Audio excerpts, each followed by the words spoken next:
Você sabia que as cadeias alimentares no ambiente natural não é o que geralmente nós encontramos? Eu sou o professor Marquinho de Biologia e hoje nós vamos trabalhar as teias alimentares.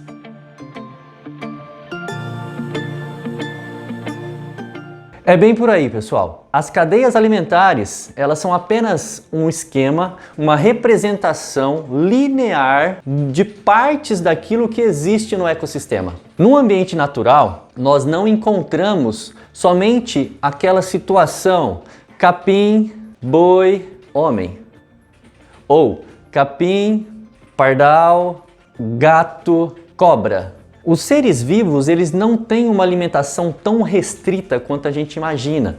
No ambiente natural, os seres vivos se alimentam daquilo que dá. Não tem dessa de ficar escolhendo o que vai ser alimento. E por falar nisso, escolher o que vai ser alimento, uma dica muito importante. Geralmente a galera erra quando fala de aquele animal comeu aquele outro animal. A galera precisa pensar sempre no conceito básico de fluxo de matéria e energia. Por isso que eu deixei para vocês aqui o conceito de teia alimentar, que é o nosso tema de hoje. Nada mais é do que o conjunto de cadeias e nós vamos trabalhar em cima desse exemplo.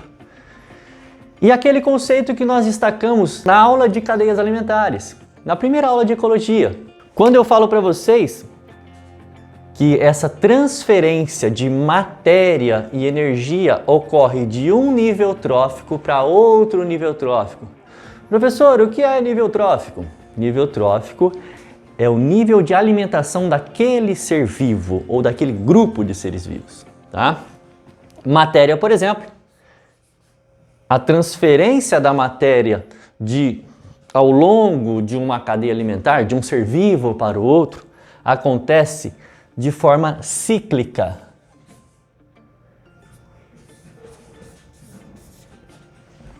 E a energia acontece de forma unidirecional.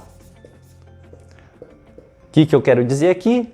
Que a matéria ora está nos produtores, ora está nos consumidores primários, secundários. Quando chega nos decompositores, essa matéria volta para o solo e recomeça o seu ciclo. Haja visto os elementos químicos que a gente conhece, né? Tipo carbono, nitrogênio, oxigênio ou hidrogênio. E a energia ela vai sendo dissipada, ela vai sendo perdida conforme vai passando pelos níveis tróficos. O exemplo que nós temos aqui é o exemplo de alguns animais brasileiros no ambiente, no ecossistema brasileiro. Só que você vai perceber que eu tenho variedades de seres vivos que podem ocupar inclusive o mesmo nível trófico. Uma teia alimentar nada mais é do que um conjunto de cadeias, então eu tenho que prestar atenção e no primeiro momento que eu encontrar isso, eu já preciso ir demarcando quem é quem. Por exemplo, capim, planta, autótrofo, ou seja, é o produtor. Então eu venho aqui embaixo e coloco produtor, para não me esquecer que esse é o produtor de toda essa teia. Isso é muito importante o aluno fazer, identificar primeiro o produtor. Segundo, vamos tomar um caminho. Percebe que eu coloquei um caminho tracejado aqui, ó? Esse caminho vai ser a nossa primeira cadeia a ser analisada. O gafanhoto, por exemplo, é o consumidor primário porque ele recebe energia e matéria do produtor. Já o pardal é o consumidor secundário porque ele recebe matéria e energia desse consumidor primário. Coloquem os níveis tróficos, ó. Do pardal, matéria e energia vai para a cobra, então ela passa a ser consumidor de terceira ordem, e da cobra vai para o gavião, consumidor de quarta ordem. Percebam aqui que eu tenho uma sequência de 1, 2, 3, 4, 5 níveis tróficos, onde o primeiro é formado por um produtor e os outros níveis tróficos são formados por consumidores. 5 níveis tróficos, 5 seres vivos, um produtor, 4 consumidores. Encontrando uma cadeia alimentar, e a cadeia alimentar mais longa que nós temos aqui nessa teia, nós vamos para outras cadeias alimentares que podem ser encontradas aqui. Por exemplo, o coelho aqui, ó, ele é consumidor primário também. Então eu vou colocar C1 para ele. Do coelho, a cobra, que antes era consumidor terciário quando se alimentava do pardal, passa a ser consumidor secundário. Percebam que a cobra ocupa 2 níveis tróficos nesse ecossistema? Isso geralmente é muito perguntado em questões de vestibular. Atenção aí! Saindo da cobra para o gavião, partindo desse ponto, nós temos o gavião como consumidor terciário, se eu pensar na alimentação da cobra.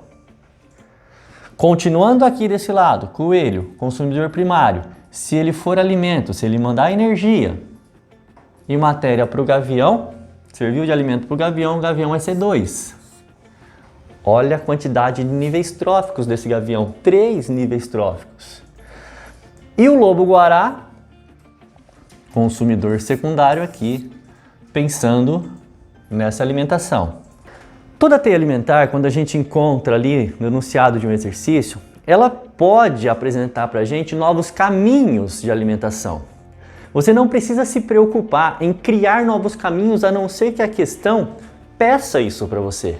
Não inventa moda se o exercício não pedir. Porque se você ficar inventando um monte de e se isso, e se aquilo, e o exercício não pediu, certamente você vai errar. É mais importante você fazer o simples, o que está ali na sua frente, porque geralmente quando uma questão coloca um esquema para você, ela quer que você explore aquele esquema. Então a dica aqui é, encontrou a teia alimentar? Coloque os níveis tróficos possíveis. Presta bastante atenção no enunciado, interprete bem e com calma vá pensando nessa transferência de matéria e energia. Sempre vai dar certo se você colocar os níveis tróficos no lugar correto. Ah, professor, mas tem como eu colocar ali uma baleia azul? Não pense em absurdo. Isso só vai te atrapalhar. Foca naquilo que o exercício traz. Se ele pedir um contexto externo, você vai ter que pensar, primeiro, estou falando de uma teia alimentar aquática ou terrestre? Terrestre, né? Estou falando de uma teia alimentar que está lá na África ou que está aqui no Brasil? Essa está no Brasil. Então você tem que ser coerente com aquilo que o exercício te traz. Muitas vezes eu encontro alunos pensando em fazer a seguinte sequência dentro de uma teia alimentar: capim, boi, homem, tubarão. Percebe? Nenhum tubarão sai de manhã pensando assim: eu vou dar uma nadadinha aí para ver se eu encontro algum homem para me alimentar. Não existe isso, tá? Não existe. Pode acontecer? Pode acontecer, um acidente, tudo mais, mas não é natural. Todas as questões de ecologia você tem que tendenciar para a natureza, para o que é natural. Não inventa que não vai dar certo, tá? É isso aí, pessoal. A ideia de hoje era a gente trabalhar teia alimentar, valorizando os níveis tróficos para identificar as camadas e, principalmente, identificar os seres vivos que ocupam mais de um nível trófico na teia. Beleza? Ficamos por aqui. Se você gostou, curta, compartilhe, comente, deixe aí suas dúvidas que o professor responde. Beijos e abraços e até a próxima.